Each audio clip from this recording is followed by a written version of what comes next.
तो किसी ने मुझसे पूछा था कि भागवत सप्ताह सुननी चाहिए नहीं सुननी चाहिए, और भारत में, उत्तर भारत में तो, नॉर्थ में तो भागवत सप्ताह होती रहती है जो स्पिरिचुअल लाइन में है। तो क्या करें, सुने ना सुने? सिंपल क्वेश्चन, बट आंसर थोड़ा मुश्किल है। वेल, सबसे पहले तो ये जानना पड़ेगा कि भागवत सप्ताह का कॉन्सेप्ट कहाँ से आया है। ये 7 दिन में भागवत सप्ताह, सप्ताह मतलब 7, भागवत मतलब 7 दिन में जो रिसाइटर्स होते हैं वो श्रीमद् भागवतम की कथा करते हैं, उसको भागवत कथा भी बोली जाती है। आपने पोस्टर्स देखे होंगे, 7 दिवसीय भागवत कथा, भागवत सप्ताह कहते हैं उसको। सो कॉन्सेप्ट कहाँ से आया? लोग ऐसा कहते हैं कि श्रीमद् भागवत जो है उसका महात्म्य है। अगर आप गीता प्रेस की बुक खरीदेंगे, श्रीमद् भागवतम जिसको शुक सागर भी कहते हैं, अगर उसके शुरू में आप खोलेंगे पेज तो उसमें लिखा होगा श्रीमद् भागवतम महात्म्य, जो कि पद्म पुराण से ली गई है।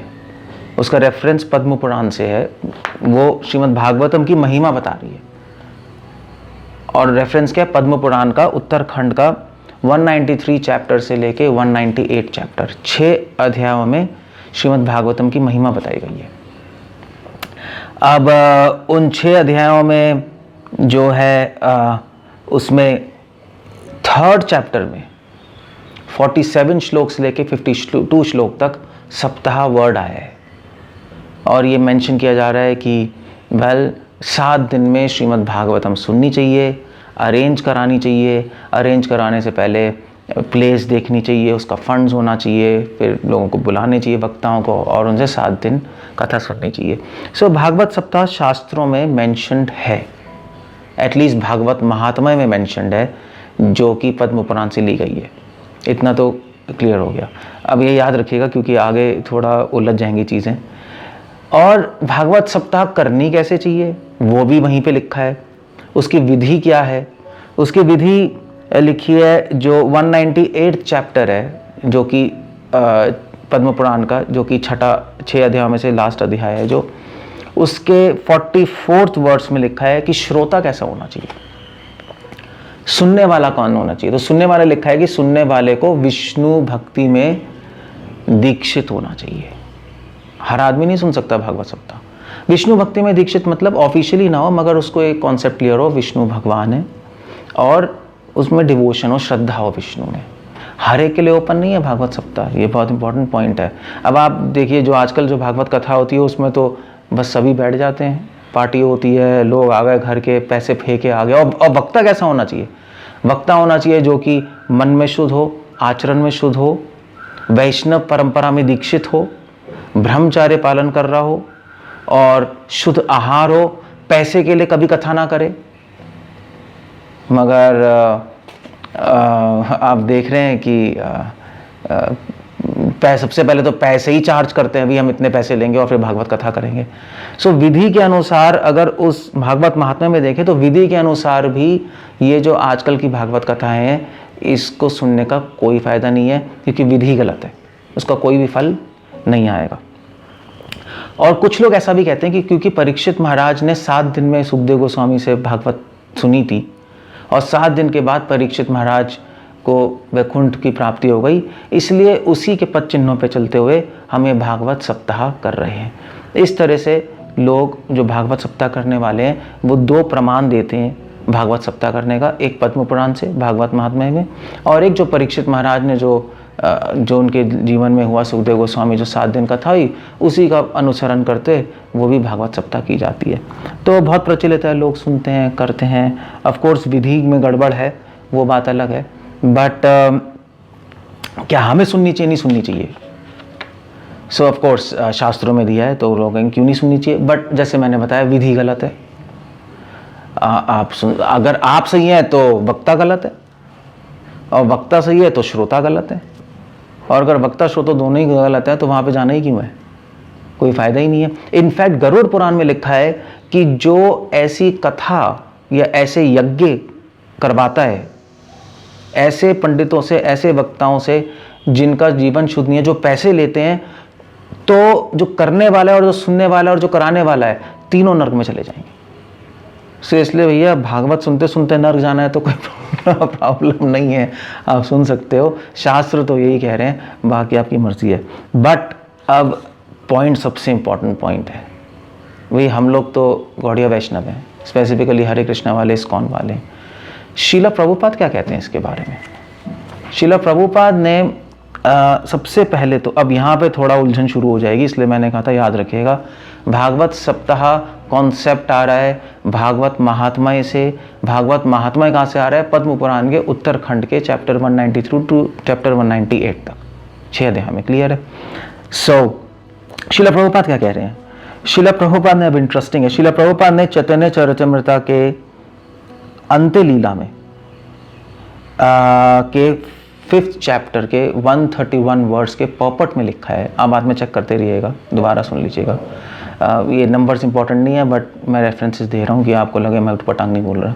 शीला प्रभुपाद लिख रहे हैं कि जो सप्ताह है, जो भागवत कथा का जो करा रहे हैं, ये एब्सोल्यूट नॉनसेंस है, शीला प्रभुपाद लिख रहे हैं। शीला प्रभुपाद ने भी लिखा है कि एक प्रभुपाद ने लेक्चर दिया श्रीमद् भागवतम पे, 1st canto 2nd chapter 12th verse, Vrindavan, October 23rd 1972। Srila Prabhupada लिख रहे हैं, I do not find Bhagavat Saptah in any authorised book. अब ये बहुत इंटरेस्टिंग बात है, शीला प्रभुपाद लिख रहे हैं, मैं रिपीट कर रहा हूँ, I do not find Bhagavat Saptah in any authorised book. Prabhupada कह रहे हैं हम भागवत सप्ताह की विधि, भागवत सप्ताह का कॉन्सेप्ट ही हमें किसी किताब में नहीं मिल रहा। और शीला प्रभुपाद ने फिर श्रीमद् भागवतम के 1st canto 7th chapter 6th words के श्लोक में अप्रैल 23 1975 में लेक्चर दिया, और शीला प्रभुपाद ने बोला है कि Bhagavat Saptah is not recommended in any authorised bona fide Vedic scripture. और शीला प्रभुपाद ने ऐसे कई लेक्चर्स में प्रभुपाद ने बोला है कि भागवत सप्ताह का कॉन्सेप्ट, हम कितने बड़े बड़े आचार्यों ने कमेंट्री लिखी है श्रीमद् भागवतम पे, जीवा गोस्वामी, रामानुजाचार्य, मध्वाचार्य, श्रीधर स्वामी, किसी ने भी भागवत सप्ताह के बारे में मेंशन नहीं किया है। किसी ने भी, भागवत सप्ताह तो छोड़ो, भागवत सप्ताह मैंने बताया भागवत महात्म्य में आ रहा है, भागवत महात्म्य की बात नहीं की है। गीता प्रेस में ऑल्दो भागवत महात्म्य छापा है, किसी ने भी आचार्य ने भागवत महात्म्य की बात नहीं की, किसी भी वैष्णव संप्रदाय में भागवत महात्म्य छपा ही नहीं है। सो शीला प्रभुपाद ने तो बहुत अजीब सी बात कह दी। शीला प्रभुपाद ने यह भी कहा अपने लेक्चर्स में कि जो भागवत सप्ताह करने वाले हैं वो परीक्षित महाराज को इमिटेट कर रहे हैं। परीक्षित महाराज तो भाई भागवत सप्ताह सुन रहे थे, उन्होंने भागवत सप्ताह के 7 दिन में भागवत सुनी, क्योंकि 7 दिन ही उनके पास टाइम था, वो तो सुनते रहते, उनको क्या था। बल्कि प्रभुपाद अपने लिख रहे हैं लेक्चर्स में, बोल रहे हैं कि भागवत सप्ताह नॉनसेंस कॉन्सेप्ट है, क्योंकि भागवतम मेंशन कर रहे हैं, नित्यम भागवतम सेवया, रोज सुननी चाहिए।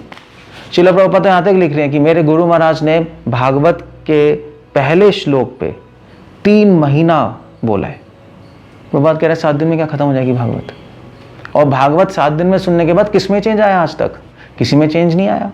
बोलने वाला ही चेंज नहीं हुआ तो सुनने वाला क्या होगा। सो इसलिए शीला प्रभुपाद ने एक बहुत अजीब सा पॉइंट उठा दिया कि किसी भी शास्त्रों में भागवत सप्ताह का कॉन्सेप्ट ही नहीं है। मगर अभी हमने 5 मिनट पहले सुना है, जो मैंने आपको याद करने को कहा था, कि भागवत सप्ताह का कॉन्सेप्ट पद्म पुराण के भागवत महात्म्य से चैप्टर 193 चैप्टर 198 में 3rd चैप्टर में शब्द ही आ रहा है। तो फिर क्या करें? अब सॉल्यूशन क्या है इसका? सॉल्यूशन देने से पहले मैं पहली चीज़ बताना चाहता हूँ कि शीला प्रभुपाद तो डेफिनेटली कह रहे हैं नॉनसेंस है। तो प्रभुपाद ने अपने कई लेक्चर्स में बोला है, don't go and hear Bhagavat Saptah by these reciters. Mayapur October 24 1974।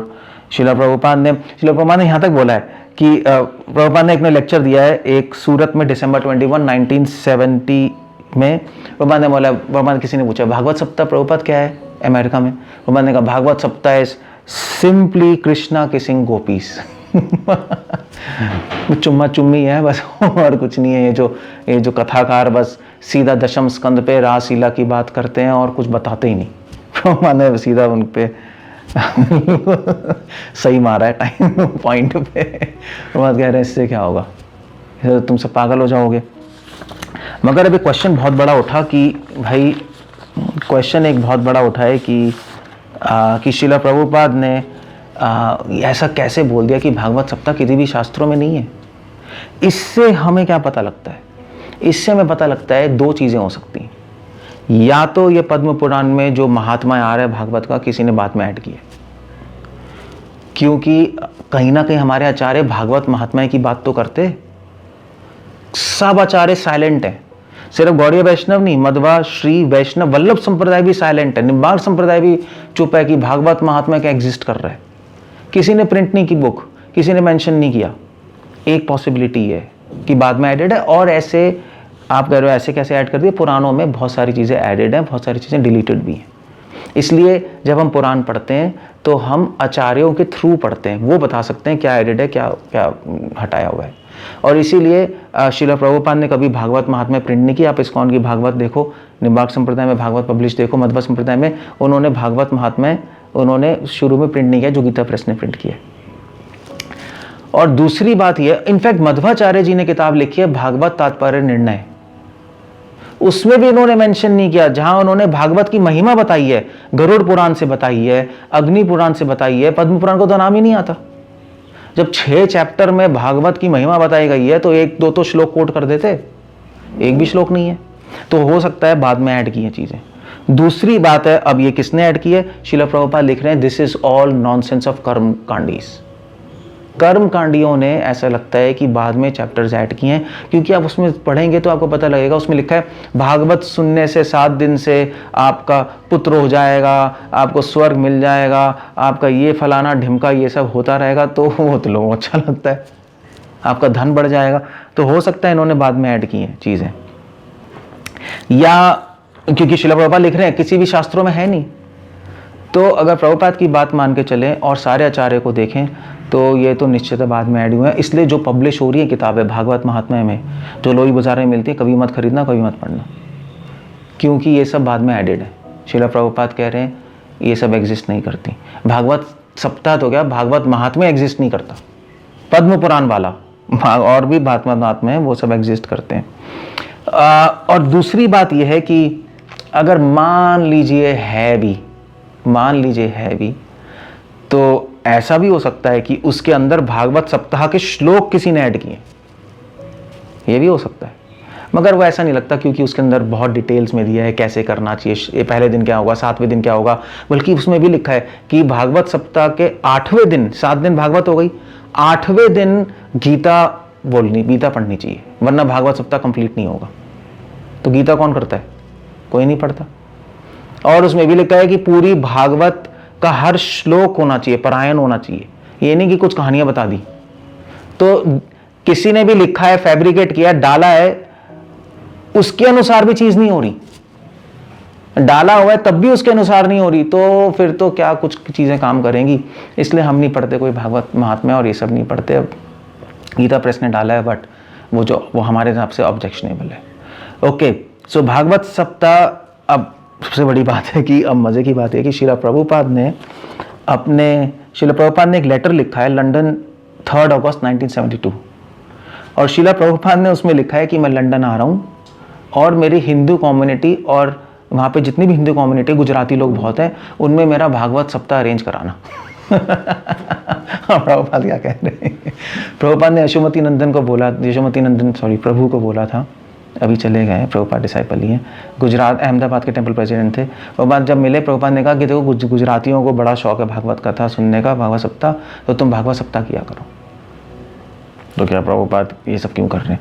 Well, Srila Prabhupada ने देखा क्योंकि भागवत सप्ताह लोगों में फेमस है, हो गया है गलती से, तो प्रभुपाद ने कहा ठीक है हम भी कर लेंगे, इस नाम पे हम लोग भागवत कथा कर लेंगे, और उस कथा में पूरी भागवत नहीं करेंगे, रेड नहीं मारेंगे, भागवत का एक टॉपिक ले लेंगे, उस टॉपिक को हम डिटेल में एक्सप्लेन करेंगे, वो भी 10वें स्कंद नहीं, पहला दूसरा स्कंद, कोई बेसिक और फिलॉसफी उस बहाने हम लोगों को दे देंगे, क्योंकि भागवत सप्ताह सुनते ही लोगों की घंटियां बज जाती हैं, सारे लोग आ जाते हैं, तो इस बहाने प्रचार हो जाएगा।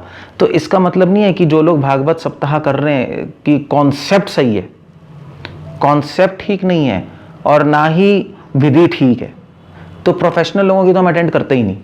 हाँ, अगर कोई वैष्णव भागवत सप्ताह कर रहा है तो हम अटेंड, बोनाफाइड वैष्णव, जैसे हमारे इस्कॉन डिवोटीज, गौड़िया वैष्णव, तो हम उनको अटेंड कर सकते हैं। क्यों? क्योंकि भागवत सप्ताह तो बहाना है लोगों को बुलाने का, दैट्स ऑल। और उसमें भी अगर जो बोलने वाला है, कोई भी वक्ता को पूरी भागवत कर रहा है तो फिर मत सुनो, वो गलत है। वो एक टॉपिक कर रहे हैं, ठीक है, सुनो, उसको समझो, पालन करो और आगे बढ़ो। और सप्ताह खत्म होने के बाद ऐसा नहीं भागवतम पढ़ना बंद कर दो, वो भी श्रील प्रभुपाद कह रहे हैं। सुनने का मतलब है कि बाद में हम कंटिन्यू करें और उसको और पढ़ें।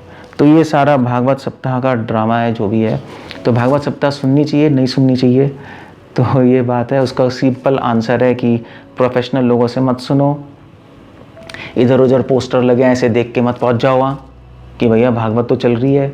हाँ, अगर कोई गौड़ीय वैष्णव या कोई वैष्णव संप्रदाय कोई कर रही है सप्ताह तो वहाँ पे जा सकते हैं, मगर इस मेंटालिटी से जाएं कि हमें समझनी है भागवत और फिर रोज़ हम श्रीमद् भागवतम पढ़ें। That's all. हरे कृष्ण। श्रील प्रभुपाद की जय।